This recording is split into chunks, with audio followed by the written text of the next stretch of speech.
So when the book of Job introduces Satan, it's not introducing a villain named Satan. It's introducing a character with the title The Accuser. Section 2.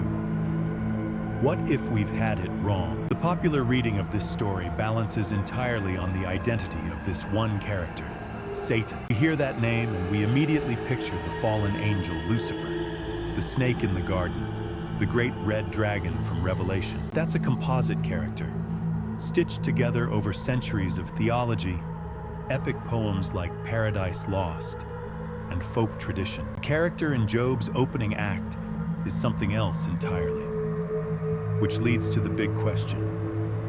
What if the original text is telling us a completely different story about who this guy is and what he's doing there? The key that unlocks this whole mystery is a tiny detail in the original Hebrew.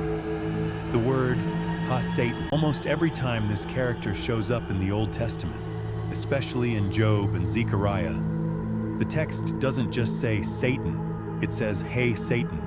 Now, is the Hebrew definite article.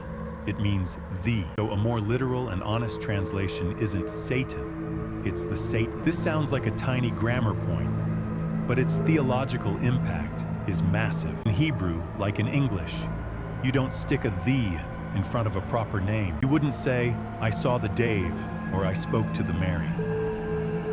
The presence of "the" almost always means we're talking about a title or a role, not a name. If I said, "The prosecutor walked into the courtroom," you wouldn't think the lawyer's first name was prosecutor. You'd know it's his job. The word Satan itself comes from a Hebrew verb that means to oppose, to obstruct, or to accuse. So when the book of Job introduces Satan, it's not introducing a villain named Satan. It's introducing a character with the title The Accuser. This isn't the devil. This is a member of the heavenly staff whose job is to raise objections and test people.